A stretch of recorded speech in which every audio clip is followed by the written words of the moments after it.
coming to you with our dreams of spring. But it's the brutal, frigid reality of winter. It's the QueerCentric, and Queer's Johnny. Hello, everyone. Welcome back to another fun episode of the QueerCentric. You know it's your favorite host, Johnny. Super excited to be here today. Now, before we get into what this show is going to be all about, I want to remind everyone that I hope you've been watching the 12 Gays of Christmas. We released it on the 1st. By the time this is out, you would have already seen the first pictures of the photo shoot. I know everybody's been very excited. It was a lot of fun to shoot this year. And we're very excited to share it with all of you. So be sure to go in there, check out the website, QueerCentric.com, to go see the craziness that we've created for you. There are 12 official cards for the 12 Gays of Christmas, but of course we go through Christmas with extra photos that the producer extraordinaire, Kurt, has been working very hard on since the photo shoot. And it's funny because the other day we were doing the other show that we do, Mindful Mondays with the counselor, and she was telling me that she didn't know if I was being all body positivity, why I wanted things touched up before they were released. And we'll talk a little bit about what media is like with our guests today. Also, remember, it is a beautiful season to do a lot of amazing things downtown in Spokane, so please don't ever think there's nothing to do. Go invest in our downtown area. Go have fun at the theater, at ice skating, at all of the great events. It's a very exciting time for all of us. And then just a final announcement. This is exciting because we're taking a hiatus from the show for probably about a month and a half. I will still be out and about showing my face everywhere, but this show is taking a brief break. So I'm actually kind of excited because I think our guest today is the perfect way to do a hiatus because we end on a high note for the moment. And I have to say, I love this next guest because I've been a true fan because I stumbled across him on Instagram. We will make sure everybody knows how to find him. He is positivity embodied. He is genuine, and he lives his life out loud, and he also has a really good sense of humor. And bonus, I love me a gay weatherman, and he is a gay weatherman that you can catch in Portland, Oregon on KOIN Channel 6 News. But for now, he's joining us on the QueerCentric. We want to talk about so many things, but visibility and why it's important. We want to talk about being an out and proud advocate for the queer community. And I also want him to teach me what sort of ritual I can do to get rid of the snow and ice that has joined me in Spokane today, and I'm not happy about it. But without further ado, please welcome our guest today, Josh Cozart. Hello, thank you guys so much for having me. I'm really excited to chat with you today. This is fun. I have to say, are you used to, I feel like you're a new form of weatherman. Yeah. Yeah, because you... I would say so, and that sometimes comes with backlash from the older weathermen. But yeah, I kind of see myself as very quirky and out there and giving the weather in a totally different way than what's traditionally seen on TV. I would think that a news channel would love that energy because I have to say, it gives you a reason to want to know more about the weather there. And I cannot say that I envy that your schedule must be crap. I'm just going to say. Well, I have to say, I have the unicorn schedule, is what we call it in the news business. I work from 9 to 5 on most days, and that's unheard of. Yeah. I was assuming it was like 2 a.m. Sometimes it is. If somebody calls out sick, I'll get a quick call at like 5 o'clock in the evening, and they're like, "Can you wake up at 2 a.m.?" I'm like, "All right, well, I guess I'm going to bed right now." Right, exactly. You're like, can I or do I want to? Those are two different things. Well, I want to start to give people kind of a overall big picture of who you are before we start getting into what's it like to be outspoken and visible like we are. So I know from doing the reading that you are from Kansas, so Midwest right there. Can you tell us, what was your coming out like? I mean, you're a lot younger than I am, so I know it's changed through the years. But what was coming out like for you? So my coming out is I guess, later in life for where I currently am, almost 30 years old. I've only been out for about 5 years. When I was 24, I came out to my parents. How did It that was go? really good. And looking back, I mean, I feel like all the same thoughts of a lot of people, but I feel fortunate enough that coming out to them was a very easy process. I come from a very religious background, being very Catholic. I still consider myself a Catholic. But there was always that kind of grading in the back of my mind of, oh boy, how is this going to go? Because my family is very religious, and thankfully, when I talked to them, they were like, you know what, we're cafeteria Catholics. We pick and choose what we want to believe, and that's something that's Yeah. not bothersome. And so they have embraced it. They've embraced my husband. They were a huge part of my wedding, and it was so nice, and I felt so relieved. And I know a lot of people maybe confide in their best friend and tell them first. And for me, my mom and dad were my best friend. And I was like, they are the people who need to know first. Wow. Yeah, and that's amazing. And also, I love hearing more and more of those stories. Now, of course, there's still people out there that have struggles, but I want to see this side too. That's the beautiful side of being positive and putting that story out there. And to not sound political, but it almost normalizes it for a lot of people. Absolutely. And we need it to And that was one thing, Yeah. even when I came out to my mom, she was the one I was most worried about. I was like, my dad could probably care less. But one thing that really stuck out to me is she said, I don't care who you love. I want you to be happy. And I hope that one day nobody has to come out, because it's kind of a silly thing that society kind of makes us do. And I kind of, that puts up on one of the things I wrote down in my notes was I wanted to talk about, especially nowadays, what is it like to have labels? Like, it must, the fact that we have to be outspoken, the fact that we have to be visible, can sometimes, sometimes you just want to spend the day with your dog and your husband. You know what I mean? And so, what is it like to wear the labels so brightly, like a name tag? Yeah, and when I was kind of in my coming out process, I was like, I don't think I'm going to be one of those gay people who has all the flags all the time, and I feel like I've kind of quickly become that in a way, but not intentionally. I think that I felt like I was hiding for so long. I'm like, I'm finally going to be able to live my life authentically. I'm going to say that I love listening to Britney Spears, and I'm going to be proud about it. Yeah. Did you get speaking of, I'm going to go on a tangent, did you get the Spotify wrapped up? I did.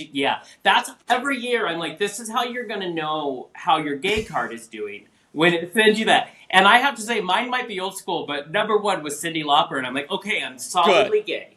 Good. I know. Well, with mine being Britney Spears, I'm always like, throughout the year, I think about, I'm like, have I listened to her enough to make sure that she's on my chart at the end of the year?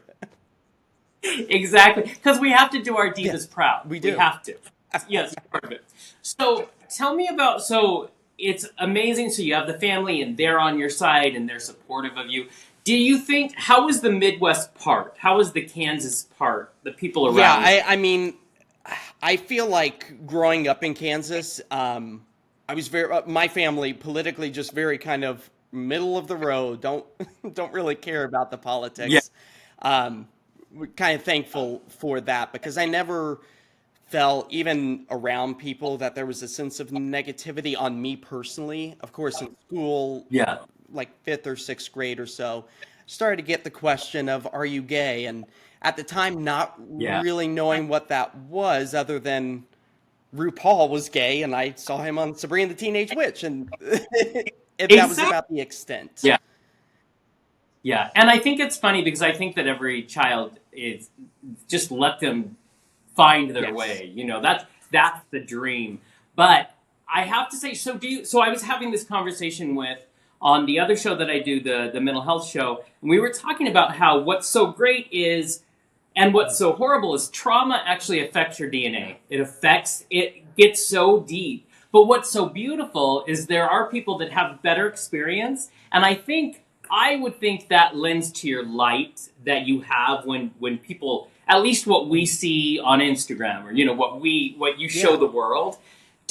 Has that always been a part of who you are?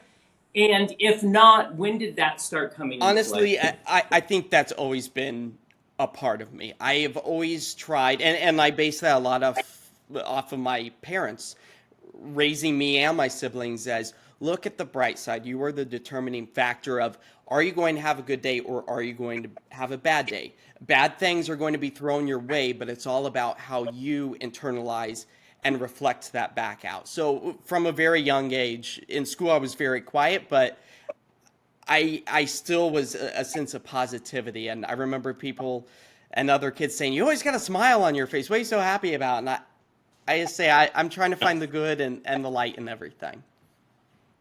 Everything's about perspective. I tell people they walk in the door wherever I am, and I can tell they're having a day, and I'm like, well, you have a choice right now, and your choice is because you know how a day can just spiral, it can go to hell, and even those of us who try to be positive, it's a thing, but it is also a choice, and I think especially with people who find ourselves maybe in a marginalized community, like being part of the queer community, it is a choice on many a day. And if we already have that side of us that typically wants to be, light and happy, it's helpful. Now, I know that you spent a lot of time in that Midwest area. I think Denver was one of the places. I have a lot of family in Colorado. I love it there.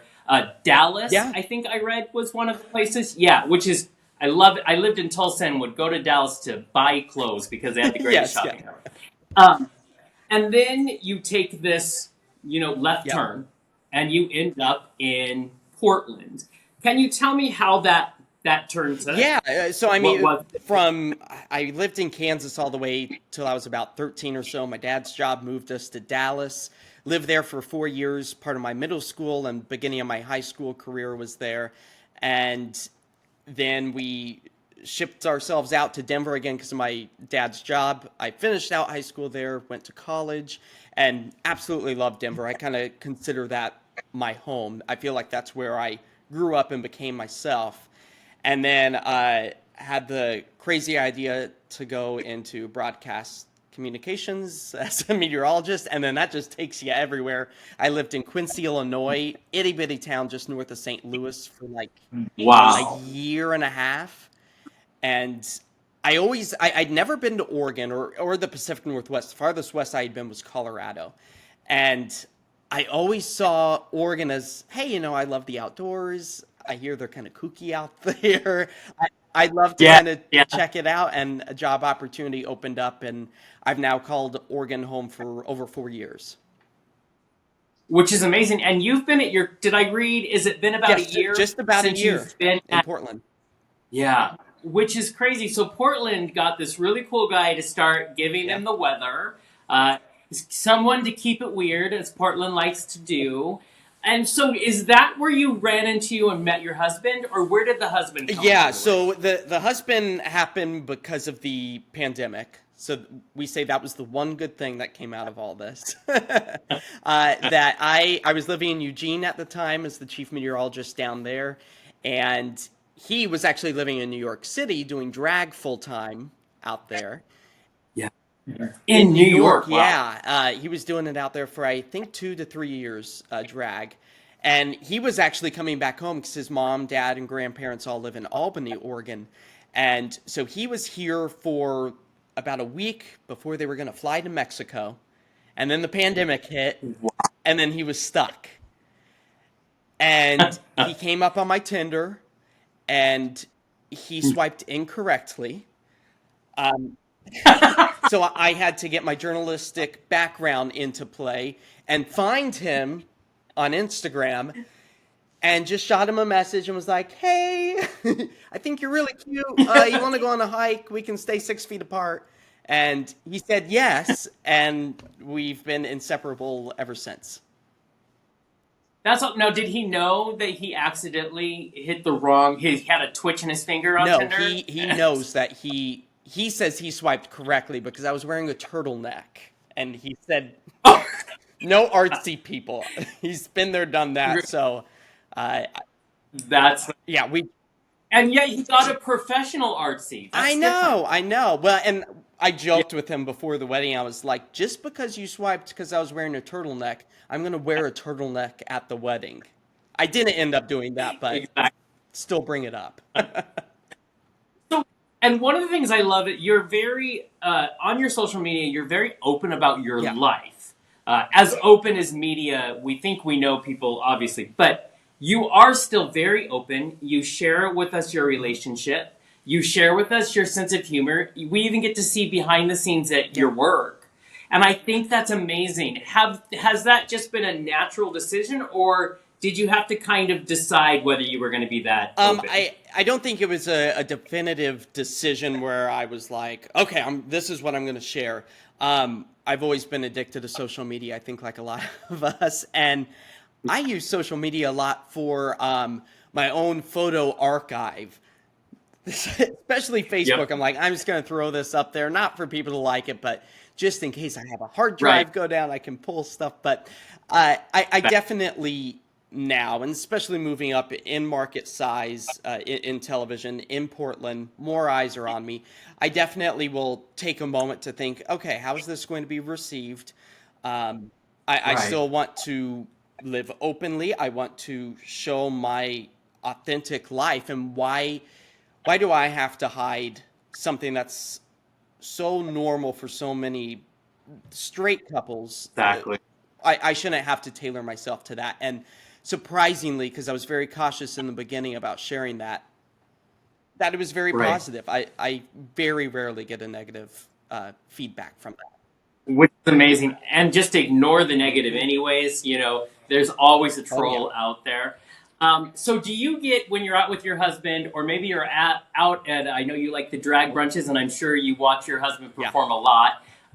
Do you ever get like recognized when you're out there, and what's that Yeah, like? so that really, and I guess I talk a little bit about my own mental health struggles and all that, because that kind of plays hand in hand.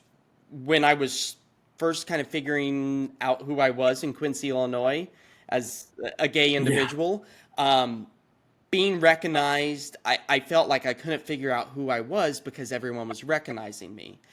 And I take Zoloft for anxiety, mainly because of social anxiety, because of I kind of feel like as a person I'm kind of shy in the grand spectrum, Yeah.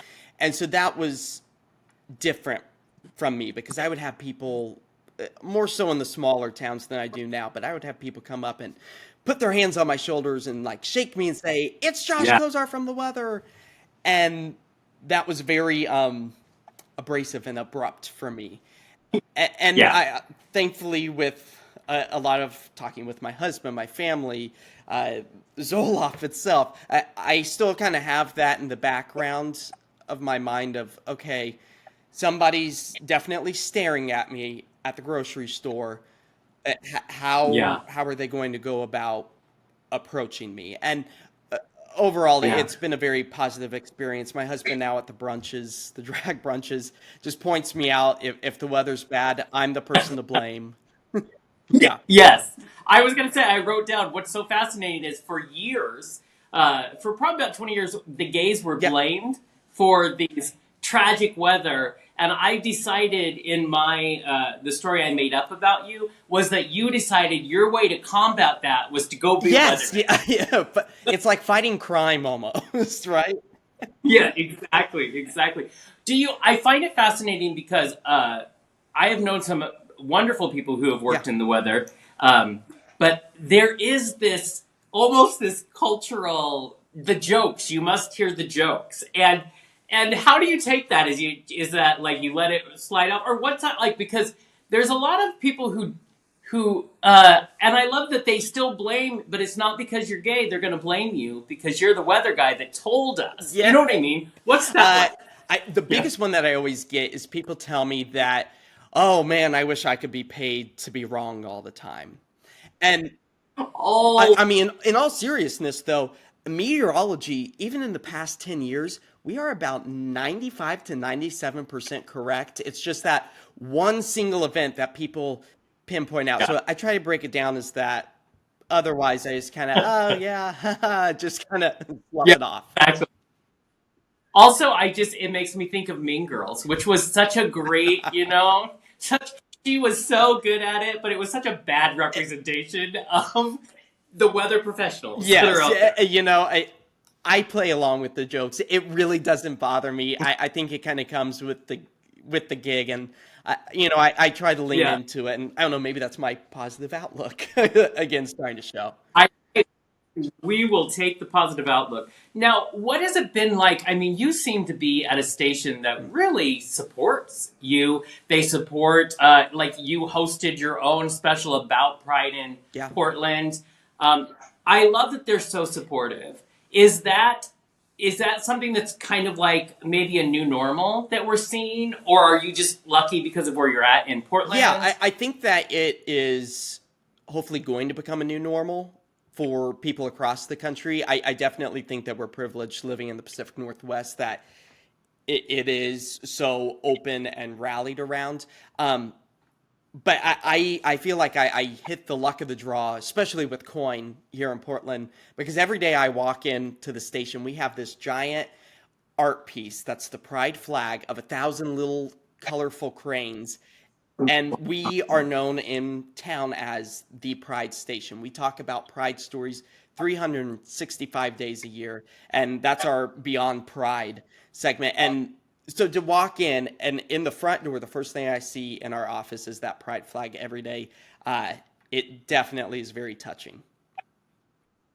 It's actually amazing. I wish, we're in Eastern Washington, so we tend to be a lot more conservative leaning as you get closer to Idaho, or that place that we dare not speak its name. That's what I call it.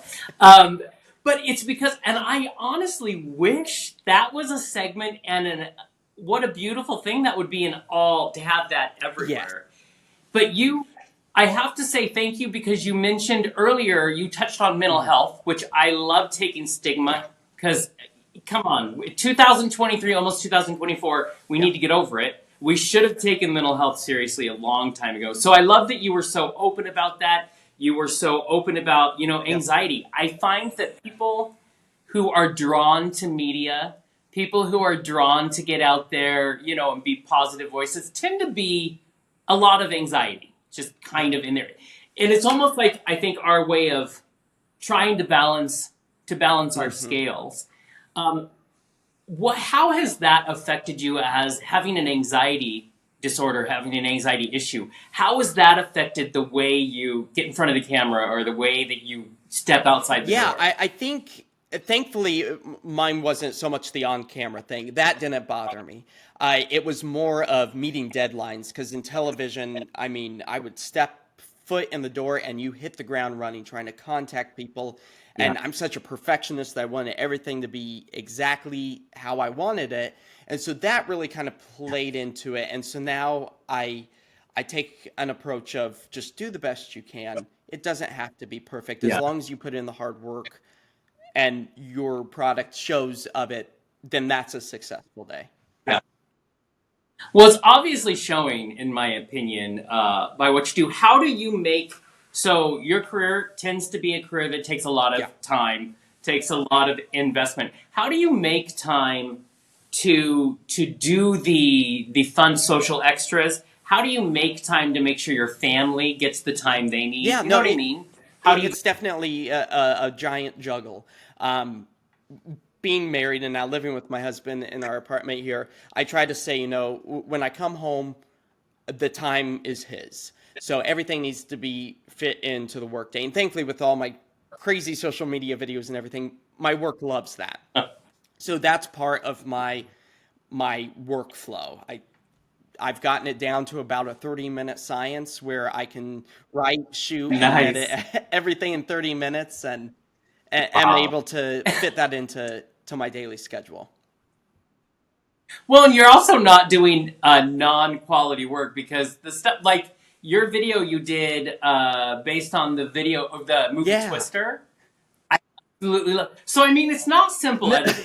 And I do have to say it's a lot of experience with editing. I've been doing that since I was in middle school. I took a TV editing production class. I remember like the 7th grade. So I've been doing it since then, and I've definitely gotten a workflow where I can fly through it. But it's funny because a lot of people here in town, sometimes they don't notice me because of TV, but they notice me because of social media. And they're like, well, your news team, you got a big team behind you producing those Instagram Oh, videos. I'm like, nope, just me, myself, and I. yep. Yeah, I'm just having a good Yep. time at work. That's what I'm doing. So I had mentioned in your intro the importance of visibility. And I'm sure you strike me as a person, you can correct me if I'm wrong, that this is just part of who you are. So the visibility it is important, but this is just the person that you are. But can you speak to why would you think it's important for more of us that are up in front of people to make sure that we are visibly queer? Yeah, You know what I mean? you hit it perfectly. I just chose to live my life exactly how I am. And it didn't dawn on me until I would get messages on social media saying, thank you for being a representative for us. And it kind of took me back, and I was like, well, I'm being myself. I didn't realize that that was so impactful for somebody. And then looking back, I remember thinking as a kid, RuPaul was the only individual in the media that I knew was gay, and or any LGBTQ plus. And I Right. love that Netflix and all the streaming services, they are representing us. And I think that in every nook and cranny of any industry needs to have that representation because we're everywhere and we're not seen as one type of because that was even my biases and my preconceived idea of what gay was. I was like, well, I don't fit that mold that Right. society creates. And so being able to meet people in TV specifically, because there are a lot of LGBTQ plus people, I saw there's several different types, and I'm going to be my type. And I think that us showing Exactly. our individuality really kind of helps open that up for a lot of people. And I think that's amazing.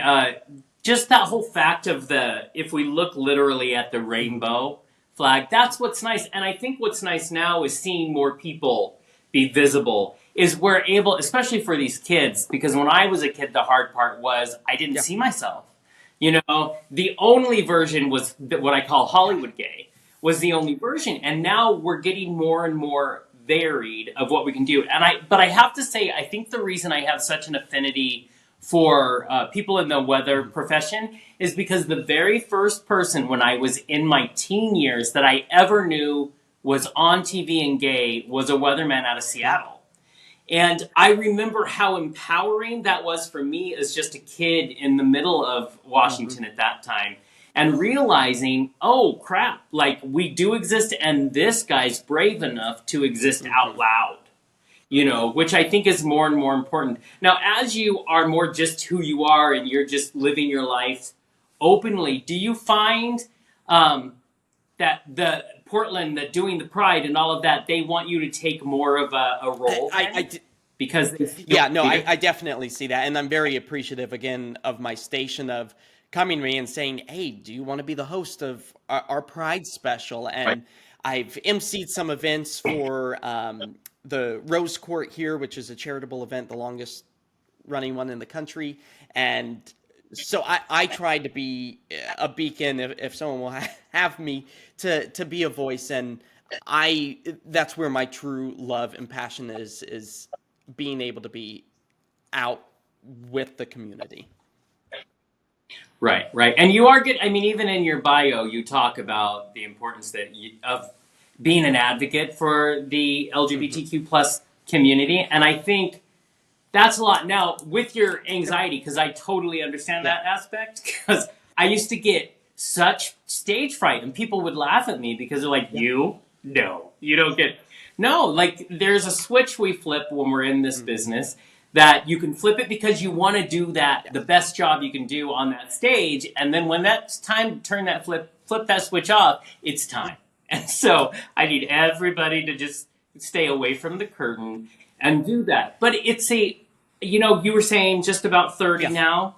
It's a great time and space to start recognizing what we need. Is your husband a real helpful gauge, so you can lean on each other? Absolutely. And I think it's kind of funny that he does the performative art too, just in a different way. And he understands, like you mentioned, that switch. I can talk on camera all day long. It doesn't bother me. If I have to go out Right. in front of a crowd and see the faces and the interactions, that's where I get a little nervous. Whereas he's great at that. Right. And so I feel Yeah. like we can bounce those ideas off of each other of, okay, be honest with me. How should I go about this? What can I improve upon? And both of us, our favorite thing to do is just to sit at home and watch TV, make a dinner in the house. Right. And I think that's because we put so much of our energy out doing Yeah. that, and flipping that switch drains a lot of the power within us. And so when we have our off time, we're very reserved, very just laid back. Right.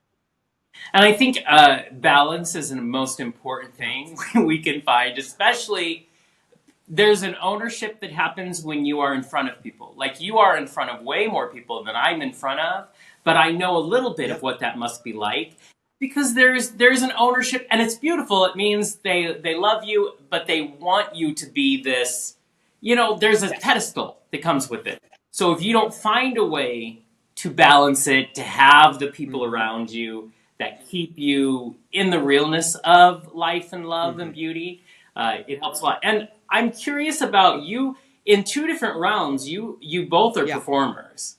You know what I mean?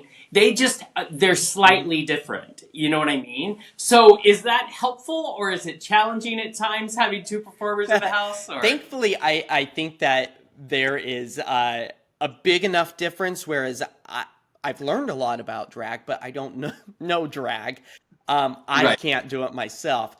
So that's his wheelhouse. And vice versa. Yeah. He has learned about weather because I can't stop talking about it, but he Right, doesn't right. have the realm to chime in. So I think we balance each other out that way so well that it really is not an issue. But when we have struggles with certain things, we can both step into each other's shoes and say, I can see how that is. Right. I would not want to step into his shoes when he's doing drag. That would hurt so much. I have to say, I do want to make sure we give a shout out to your husband and to the drag persona that, listen, you can tell has been put the work in. And so can you tell our listeners how your husband performs? What is his drag persona? Yes. So my husband is Cozart, but in the heels, in the wig, it's Nicolonoscopy. I love the name with all of my heart. And his running joke, which it cracks me up every time when he says his name, or she says her name at any brunch, and people chuckle, she goes, I thought you looked familiar from behind.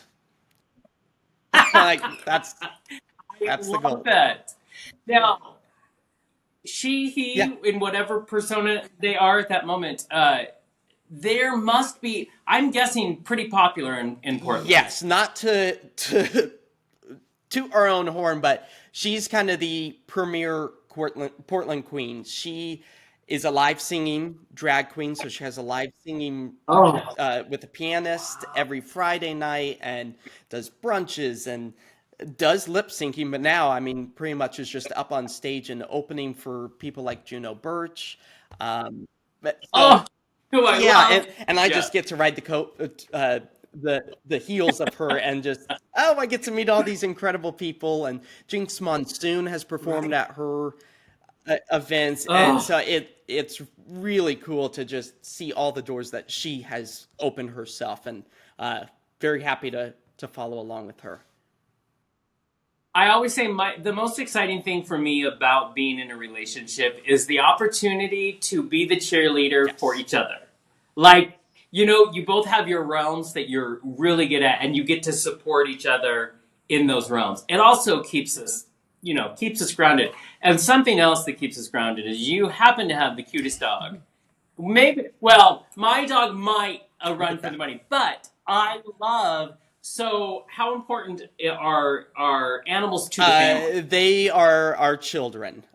Down the road, we won't real human children, but for right now, Right. he is our fur baby, and I would grab him, but we actually just got back in town from Denver, and he is with his aunts and grandma and grandpa. So Oh, yeah, I and yeah. he definitely for both of us is a big part of our life. Cole grew up with four-legged babies all his life. Same here. So yeah, we love our dogs. I tell everybody, especially with it, it helps just because it makes us smile more, helps our mental health. They are the greatest animals ever. And they know Yeah, when we're yeah. So I down. They love. know how to bring us back up. They Hmm. know exactly. They tune into those, our Yeah. emotions, right there. So tell so if you could say to our listeners, they run the gamut, but I always love to encourage. So let's say they're in a town like ours, which honestly we have a lot to be thankful for in Spokane, second largest city in Washington, but we do tend to get a little conservative at times. So let's say people are wanting to do, be Hmm. in media, are wanting to do these things, but they feel kind of shy and pulled back. What would you say to them? I would say don't listen to the people who are negative. That's white noise. They're trying to get a reaction out of you. If you just live your life authentically, I mean, that stuff just kind of rolls off your back when you say, it's me. You don't know me as an individual, so why is what you're saying have any weight at all? If anything, I always try to keep in mind if someone says something hateful or mean or degrading that they're having some sort of traumatic thing in their life that they're trying to compensate for. So I'm going to feel sorry for you. And I feel like when you react with the negativity that way, they look internally and think, well, maybe what I am saying isn't quite necessary. I have said many times to people that I feel like the argument you want to have with me is actually one that you're having with yourself, and so I'm just going to go ahead and Yeah. remove myself because I don't need to be here for it. I have to say, I hope that your Instagram just continues to Thank you. grow because the positivity in it is what I just am drawn to. Your humor, I'm just a sucker for a good sense of humor and the videos. And whether you realize it or not, I think it does so much more than you know for people who follow Thank you. you. You Yeah. know what I mean? Yeah. Yeah. I say you can I was telling my friend the other day, I think you hold all your positivity in your hair. It's That's just where it is. That's don't why it's don't up. look Yeah. at it. But I love it, and we need more people to be loud and proud and positive. But I also think a lesson we all can take from this is you've learned how to balance your life because it can take you down if you haven't learned the importance of, Yeah. like you were saying. I think because you have that foundation, you're able to say, that's not about me. This negativity has not followed me here. What is it that you hope? What big goal do you have for your career? Oh gosh. I, I mean, right now, I thought that being a meteorologist in Portland, Oregon, or any major city was going to be something I couldn't achieve until I was 45, 50 years old. And now that I'm in it, I every day wake up and pinch myself and say, "Oh my gosh, Yeah. this is what I've wanted my entire life. I've wanted to be a weatherman since I was in like sixth grade." So Wow. I just pinch myself every day, and I hope that this continues to move forward in this direction, whether that be ending up on the Today Show. That would be fun. Um, Yes. so I don't know. I feel like everything has just come together, and I'm taking every day as an incredible dream come true. I say I vote that the Today Show, that's a beautiful thing to say out loud. We vote Yeah, for this. I think that would be thank amazing you. for you. We need your energy. We need you on a broader platform, to be honest. Yeah. So now I'm going to ask you a Okay. silly type question, but I want to know what is your favorite type of My weather favorite type of weather. as a weather? It Yeah. is the Midwest hail, tornadoes, uh, the Oh, wow. craziest of weather to really show the force of Mother Nature. That is my I get goosebumps when I see that sort of stuff. So that's my favorite. You were in Kansas, and it is no stranger down there. One of the things I love telling people, because in Yeah. Tulsa we would get them, we had a tree get thrown through our window, I remember. But what is also fascinating is no one knows the sky turns purple. Oh yeah. When it's just, yeah, it's like things start getting, they're very specific, but anytime I'd see the sky turn purple, I knew a tornado is heading our way. Yeah. We don't think about it. Yeah.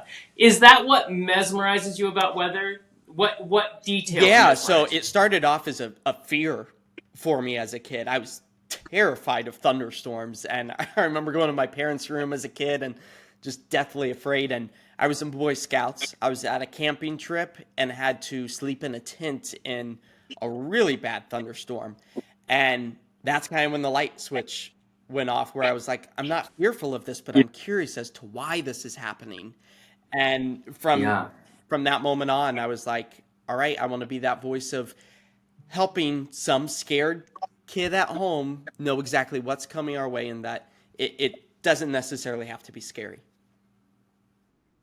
I love that very much, because growing up, Colorado has my favorite thunderstorms because they shake your house. But I was terrified, but I loved it. I would go in my grandma's front porch, and you'd just stay there because she had a tin roof on it. You'd hear it all. And one of the things that I think people don't realize is, we need to give much more respect to our weather professionals, because it's not like they just woke up, never went to school, and just showed up on a TV. Like, you guys have to know your stuff. There's science involved. I mean, I spend the first full hour of my day looking through hardcore data and figuring out what I think's going to happen, and then I just kind of reel it in for everybody to say, all right, this is the easy, clear-cut way of explaining what's happening, but to get there, it took a lot of work. No doubt. So give me, as we wind down this interview, give me something that maybe we don't know about your profession. That's kind of a fun fact. Yeah, fun fact is it is not as glamorous as everyone thinks. We all walk in, we do our own makeup, we do our own hair. It is not glamorous at all. It's a lot of just sitting around and waiting for the cameras to turn on is a lot of it. And I know that's not very fun and exciting, because it really isn't, but it opens up a lot of doors, and we have fun behind the scenes. I eat snacks behind the scenes, all that. Nice.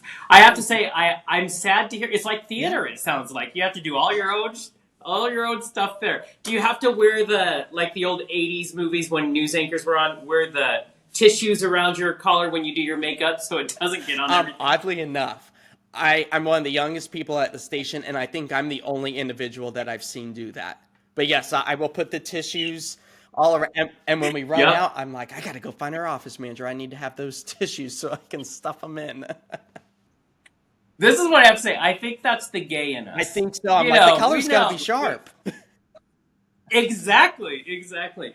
I cannot thank you enough for doing this show. As I said earlier, with us going on a brief break, so to save our mental health, this is the best way to take a break. I love your positivity. And I hope that we can stay in touch and have you back on, because it's a good shot. Please do. I will be happy to jump on at any chance I get. This has been a wonderful, wonderful chat. Thank you. And we will work in your schedule. I love busy people, because I'm busy. So it never bothers me to have to work. It just means it's going to be that much better. So please, your husband does not know us, but please share our love and support, of course, as well. And you're amazing. So remember, everybody, there is always a story out there that can uplift you if you look for it. You can do media and not have to get bogged down in some negative that's out there. Doesn't mean you don't have to be. It happens. We all know it happens. But I hope that you continue to watch us. Every Tuesday you can catch our show at thequeercentric.com. And continue to find people in media, which is what I try to do, that inspire and uplift and just do their life in a way that makes us seem like, we're all crazy, but a little less crazy for everyone. So Josh, thank you so much. Have a beautiful evening, and we'll see y'all next Tuesday. Hey, Tom. Patreon. How's it going? Patreon. I am doing great. Patreon. Wow, are you having like a stroke or something? What are you talking about? Patreon. That's just my weird eye. Patreon. Well, no, I'm used to that, but you're skipping like an old CD. Should I knock you on the side of the head? Oh, okay, calm down. Patreon. I read this thing on subliminal advertising, and since we are pushing our Patreon, I thought I'd try it out. Patreon. Well, very subtle. I'm not sure your version of subliminal advertising is quite the method they had in mind. Patreon. Now you have me doing it. Once you start, it's kind of hard to stop. It's kind of soothing. And if by soothing you mean nails screeching on a chalkboard, then sure. To be very clear, it's annoying. Yeah, I picked that up, thanks. We could just be straightforward and tell people to visit our Patreon at patreon.com/thequeercentric. But I was hoping to be cool and stealth-like. And you were accomplishing neither of those things. You're always ruining my fun. Fine. We can just tell them that we have different levels of donations and you get cool stuff on each level and even get exclusive things. Oh, that's the attitude. Your enthusiasm will be really contagious. Visit us at patreon.com/thequeercentric to support us today. I mean, I swear it's fun, and we will forever be grateful. There you go. Patreon. Come on, are you serious? Leave me alone.